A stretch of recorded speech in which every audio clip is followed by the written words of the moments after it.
All right, hi everybody. Continuing reviewing the games from Arizona Team Championship, and here we have round three. I'm playing against Rohal 2100. So kind of interesting game. It started out with D4, trying to play King's Indian. I played Knight C3. He plays D5. It's all correct. Bishop F4, Bishop F5, E3, E6, Knight F3, Bishop B4. So this is a pin here, and this is a very good way to play against the system. I play bishop d3, so covering the e4 square, but he plays knight e4 anyway.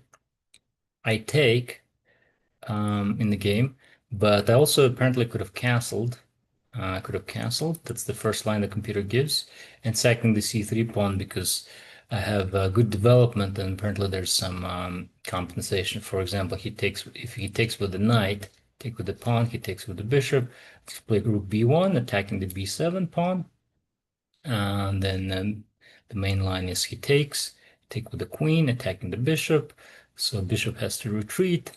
I can check and then knight c6 and take this pawn, right? So this is pretty good compensation for a pawn. Actually, I got the pawn back, and he plays knight, for example, here, and I bring the rook here, and I'm going to play c4 and have good compensation. White is better here. Okay, so what if he takes with the knight? I mean, with the bishop here, going back here to this position when the bishop was here. He can take also with the bishop, and I just take, and attack the knight. He goes back, and again, bishop comes out. I mean, the queen comes out, attacking the b7 pawn and also preventing him from castling. And apparently, this is good compensation. Although he saves the pawn, I come in with the knight. And let's say he blocks with the knight and trying to castle, blocking this diagonal, and then I can just check, and now he can defend without getting into the pin. So he moves the king over here. And this is also, according to the computer, good compensation for the pawn because his king is not castled, and and I only sacrifice a pawn for doing that, and computer thinks it's a good compensation. Yeah, probably next time I'll try to play that and see what happens. I just didn't see that there's some compensation for the pawn. I didn't want to get the pawn, so I just took the knight. He takes, I castle. He saves his bishop. He has two bishops now. He wants to save them. My knight jumps, attacking the c7 pawn. This is a regular occurrence in the Jobava, London. He defends, and I play c4. That's what I was planning to do. So since he's not castle yet, he needs to spend one more move to castle, and maybe I can have some activity on this side. So he kicks my knight. The knight is active, so I come back.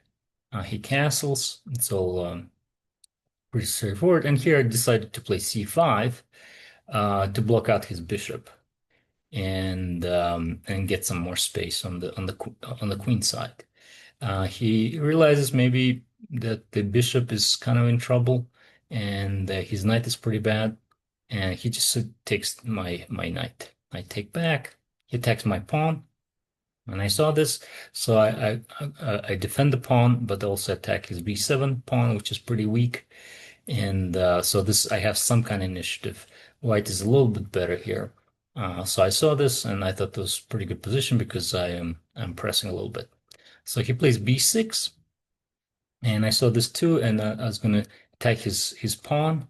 Now the pawn on c6 is weak. So every time you see opponent playing some move, you see what is weakening, and you try to attack that. So that's what I did. And he defends with the rook, which is not the best move. I think computer recommends going with the knight back, but that's not a human move. This is a much more human move. And here I can start operations on the king side because all his pieces here are on the queen side.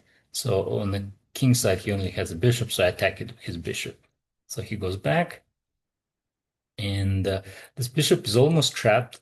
And what I should have done, and I saw this move, I should have played h4, further attacking the bishop. So I'm threatening to capture the bishop, trap him because he has no moves.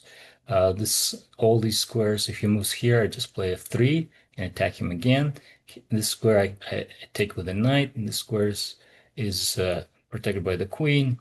And so he has to play f6, and now I can take the bishop. So I can take the bishop here. And I saw this, and I wasn't sure this was the best because he played f6, and I was afraid he's going to block my bishop with e5 at some point, just like bring the rook and play e5. And I like this bishop, and he's diagonal, putting pressure on his queen side. That's why I chose not to play it. And I should have played. What I didn't see is what the computer obviously sees. I saw this position, but I didn't see the follow-ups. And the follow-up is pretty interesting because I could have played rook b1, attacking this pawn, the b6 pawn. And then if he takes, uh, for human, I'm just losing a pawn here because if I take, he takes with the knight or the queen. But now I have a really interesting move switching to the king side. So I play queen c2, hitting the g6 pawn. So this is a weakness now, and I weakened this pawn by playing h4, right? And this is kind of important because it's very difficult to defend this pawn. So for example, if he defends with a king, I can come in with h5, okay?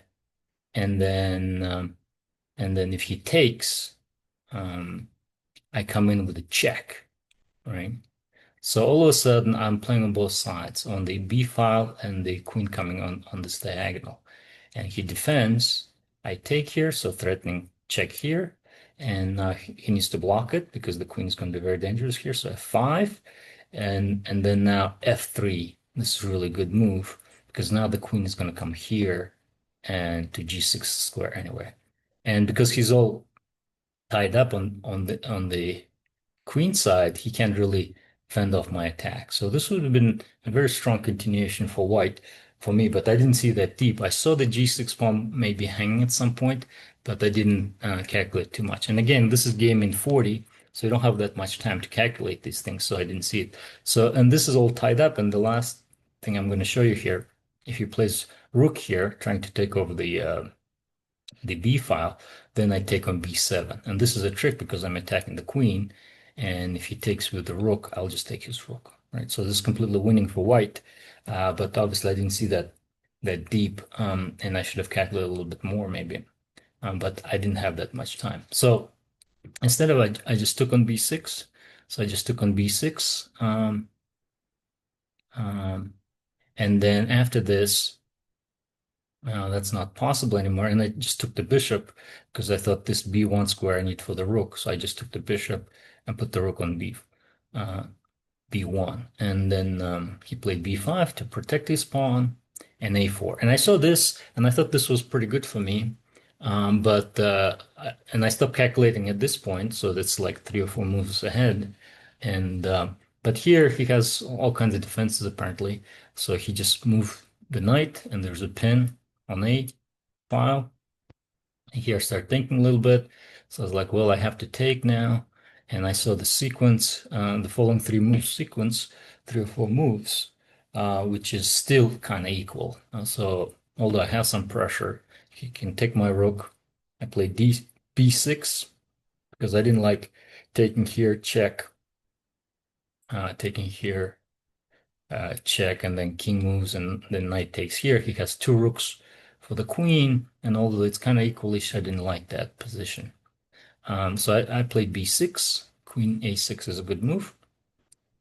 And here, when I was thinking, calculating this variation, I was going to play just b7 and get my rook back, right? So I'm forking 2 rooks, and then let's say he plays knight b5, and then I take, and I'm going to play c4. And I saw this variation, and I was going to play this, and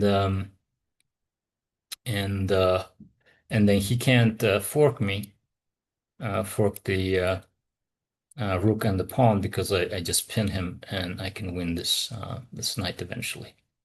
I think, right? Let's see.